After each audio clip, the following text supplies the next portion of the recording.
उत्तर प्रदेश में तमाम सीटों पर, बाकी जगहों में तमाम सीटों पर मतदान होना है 5वें चरण का।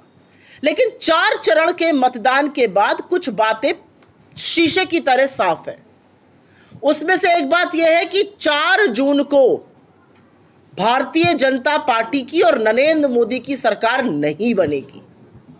यह पूरी तरह से साफ है कि इंडिया गठबंधन की सरकार बनेगी। कुछ और चीजें भी साफ होती जा रही हैं, और वो इसलिए साफ हो रही है कि ये चुनाव सिर्फ राजनीतिक दल नहीं लड़ रहे हैं, इस चुनाव को जनता ने अपने हाथों में ले लिया है।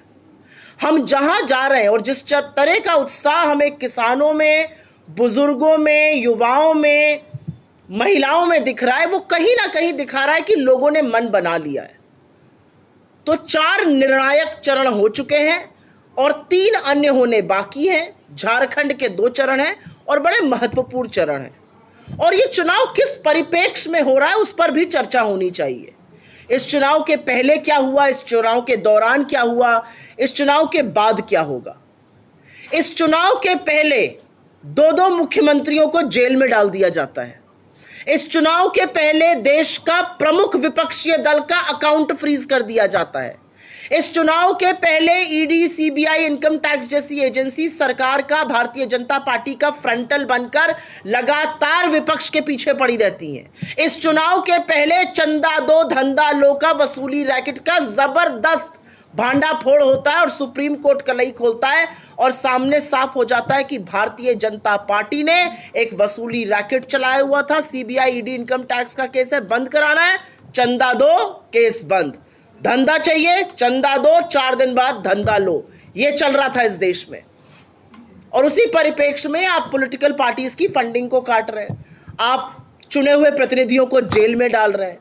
तो सवाल इस बात का है कि जिस परिप्रेक्ष्य में यह चुनाव हो रहा है, और जब हम कहते हैं कि लोकतंत्र जीवित रहना चाहिए, इसीलिए कहते हैं क्योंकि अगर लोकतंत्र जीवित नहीं रहेगा तो इस तरह की हरकतें होंगी। मैं उत्तर प्रदेश से आती हूं, मैं अभी 10 दिन उत्तर प्रदेश रहकर आ रही हूं चुनाव के दौरान, पूर्वांचल से लेकर अवध, अमेठी तक। और मैं आपको बताती हूं, बरेली में आज से 4 दिन पहले 4थे चरण के मतदान में एक दलित व्यक्ति, वीरेंद्र कुमार, सरकारी मुलाजिम, चौकीदार, अपनी मर्जी से वोट डालता है।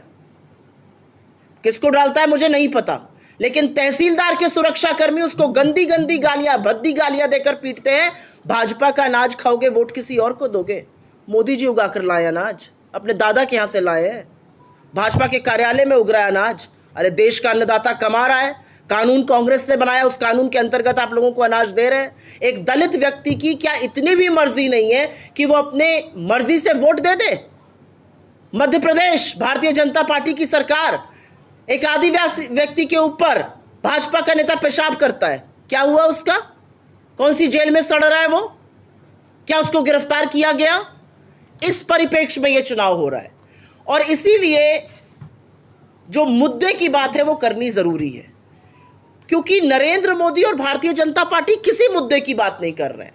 यह चुनाव 45 साल में सबसे ऊंची बेरोजगारी के दौरान हो रहा है, यह चुनाव कमर तोड़ महंगाई के दौरान हो रहा है, यह चुनाव गरीबों और अमीरों के बीच में बढ़ती हुई निरंतर खाई, जिसको पाटने का नहीं, जिसको बढ़ाने का काम भारतीय जनता पार्टी और नरेंद्र मोदी कर रहे हैं, उसके दौरान हो रहा है। यह चुनाव महिलाओं की जितनी आबरू लुट सकती थी उस दौरान हो रहा है।